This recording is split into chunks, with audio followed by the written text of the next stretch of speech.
Jauh di pedalaman Papua Selatan, ada sebuah pertarungan krusial yang lagi terjadi nih. Dan ini bukan sekedar sengketa hukum biasa.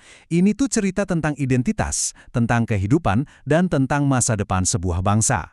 Di satu sisi ada masyarakat adat, dan di sisi lainnya ada sebuah proyek raksasa yang didukung penuh oleh negara. Yuk kita coba bedah ceritanya. Coba deh, dengerin baik-baik kutipan ini.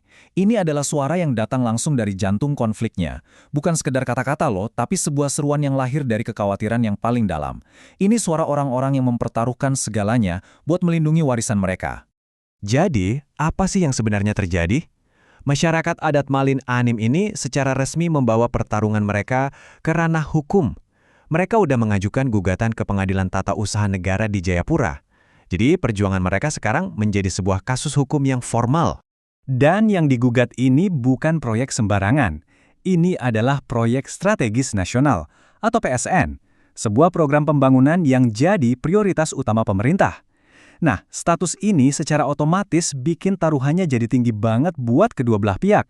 Oke, sebelum kita masuk lebih dalam ke detail proyeknya, penting banget buat kita mundur sebentar. Yuk, kita pahami dulu siapa orang-orang ini dan apa yang sebetulnya mereka perjuangkan.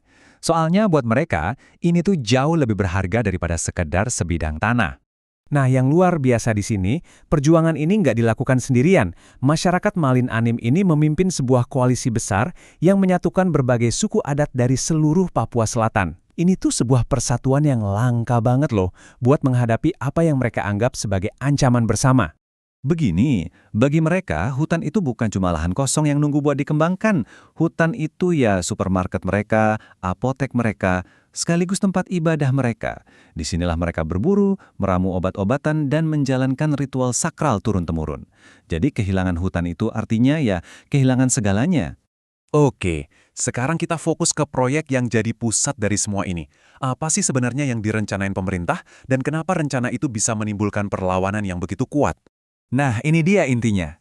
Sebuah jalan raya sepanjang 135 km. Bayangin, jalan itu direncanakan akan membelah jantung wilayah adat di Kabupaten Boven Diguel. Skala infrastrukturnya masif, yang artinya potensi dampaknya juga masif. Di sini nih kita lihat gimana dua dunia yang berbeda itu bertabrakan. Buat pemerintah, jalan ini adalah simbol kemajuan, bisa membuka logistik dan mendorong ekonomi.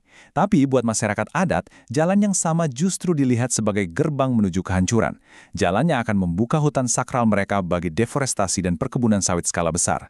Menghadapi ancaman sebesar ini, tentu aja komunitas adat nggak tinggal diam. Mereka melawan, bukan dengan senjata, tapi dengan prinsip hukum dan budaya yang sudah mengakar kuat. Terus, apa sih landasan perjuangan mereka? Nah, disinilah kita sampai pada inti dari argumen hukum mereka. Seluruh gugatan ini dibangun di atas sebuah konsep fundamental dalam hukum adat di Indonesia. Namanya hak ulayat. Jadi apa sih hak ulayat itu? Gampangnya gini. Ini adalah pengakuan hukum atas hak komunal, jadi bukan hak perorangan ya, yang dimiliki masyarakat adat atas wilayah leluhur yang sudah mereka tinggali dan kelola selama berabad-abad. Inti dari gugatan mereka sebetulnya sederhana. Sebagai pemegang sah hak ulayat, persetujuan mereka itu sebuah keharusan, bukan pilihan. Dan mereka berargumen, proses untuk mendapatkan persetujuan itu sama sekali nggak dijalankan dengan benar. Perjuangan di Pengadilan Jayapura ini ternyata nggak berjalan dalam senyap loh. Suara masyarakat adat ini mulai menggema sampai ke panggung nasional. Salah satunya berkat dukungan dari seorang tokoh politik yang cukup penting. Ya, Senator Paul Vincent, mayor dari Papua Barat, jadi salah satu suara di tingkat nasional yang secara terbuka membela komunitas adat. Dukungannya ini ngebantu banget mengangkat isu ini dari sengketa lokal jadi perhatian nasional. Kutipannya ini wah kena banget ya. Ini tuh bukan soal anti pembangunan, tapi soal pembangunan yang berkeadilan. Menurutnya, kemajuan itu nggak boleh dibangun di atas pengabaian hak-hak masyarakat yang paling rentan. Terus kenapa sebuah gugatan di Jayapura ini penting buat kita semua, dimanapun kita berada? Coba deh, kita mundur sedikit buat melihat gambaran yang lebih besar dari kasus ini. Karena pada akhirnya, ini lebih dari sekedar sengketa lahan.